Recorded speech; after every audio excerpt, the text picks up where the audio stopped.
Welcome back to my channel. I hope you will get my earlier video of history chapter 1 part. Let's get started with the part 2 and our next topic, that is how do we know. इसका मतलब है कि हमें किस तरह से, as you know हम history इसीलिए पढ़ते हैं ताकि हमें अपने पास्ट के बारे में पता चले। तो इसका क्वेश्चन ये है कि हमें किस तरह से पता चला कि हमारे पास्ट में क्या क्या हुआ है। तो इसका फर्स्ट पॉइंट है, as you can see administration produces records, यानी कि जो हमारा एडमिनिस्ट्रेशन था उस टाइम का, उन्होंने बहुत सारे रिकॉर्ड बना के रखे हुए थे जिसकी हेल्प से हमें पता चलता है, जो कि ब्रिटिश के ऑफिशियल रिकॉर्ड्स थे। उनकी वजह से हमें हमारे हिस्ट्री के बुक्स में ना जो क्या बोलते हैं हमारे प्लान्स थे, पॉलिसीज़ थी, डिसीजन थे और जितने भी एग्रीमेंट्स वगैरह थे, जो भी वहाँ पर इन्वेस्टिगेशन हुई थी, वो क्लियरली रिटन अप होता है, जिसकी वजह से हमें जो ब्रिटिशर्स थे उन्होंने ये भी फील करा कि क्या बोलते हैं उनके जो इम्पोर्टेंट डॉक्यूमेंट्स हैं और जो जितने भी रिकॉर्ड्स हैं उन सबको अच्छी तरीके से प्रिजर्व करके रखना चाहिए ताकि वो बाद में काम आ सके। इस वजह से वो प्रिजर्व मिलती है ना इन रिकॉर्ड से।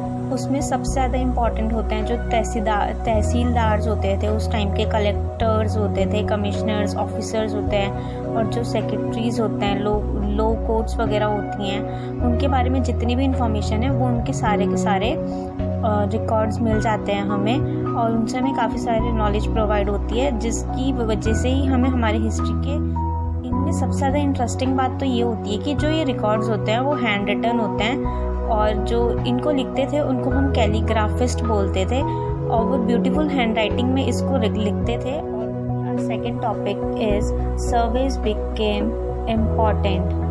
The process of surveying also became common under the colonial administration.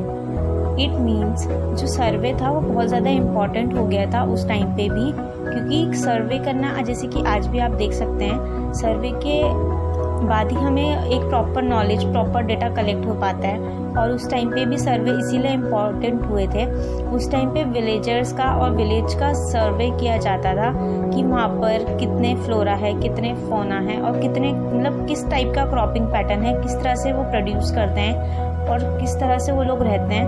वहाँ पर हर तरह का सर्वे हुआ करता था, जैसे कि botanical survey, geological surveys, archaeological surveys and etcetera, forest surveys से ये तो पता चलता है कि उस टाइम पे हमारे जो ब्रिटिशर्स थे वो लोग क्या चाहते थे और कैसे क्या चीज़ करते थे। मगर हमारा इसका एक डिसएडवांटेज ये नहीं पता चलता था कि हमारे यहाँ के जो पीपल्स हैं, यहाँ पर हमारे यहाँ के जो इंडियंस हैं, वो किस तरह से ट्रीट करे जाते थे, किस तरह से उनका बिहेवियर था, किस तरह से वो रहते थे, और उनके बारे में बहुत सारी चीज़ें ऐसी हैं जो कि हमें नहीं पता चलती थी। मगर जो कंट्री के पीपल्स हैं उनके बारे में जो उनकी फीलिंग्स हैं, उनके एक्शंस हैं, वो सब इसमें। We also have diaries of people, account of pilgrims and travellers, autobiographies of important personalities. As printing spread, newspapers were published and were debated in public. Leaders and reformers wrote this to spread their ideas. Poets and novelists wrote their सकते हैं कि क्या बोलते हैं, इसकी वजह से जो जितने भी लिटरेट पीपल होते थे उन लोग की ही फीलिंग्स और उन लोग के बारे में ही हमें जानने को मिलता है। जैसे कि हम एक नॉर्मल पीपल को देखें तो उनके बारे में हमें ज़्यादा नॉलेज नहीं मिलेगी, क्योंकि वो उस टाइम पे भी इलिटरेट होते थे और आज भी इलिटरेसी काफ़ी हद तक कम हो चुकी है। मगर फिर भी गाँव विलेजेस में जाओ तो आपको वहाँ पर भी ऐसा ही मिलेगा आज भी।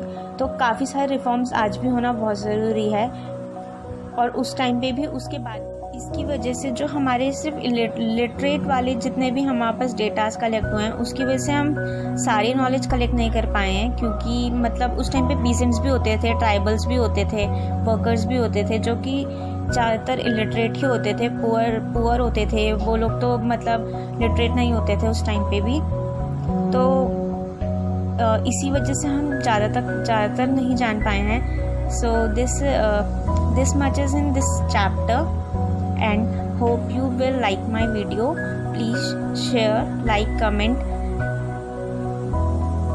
and subscribe my channel and keep supporting me.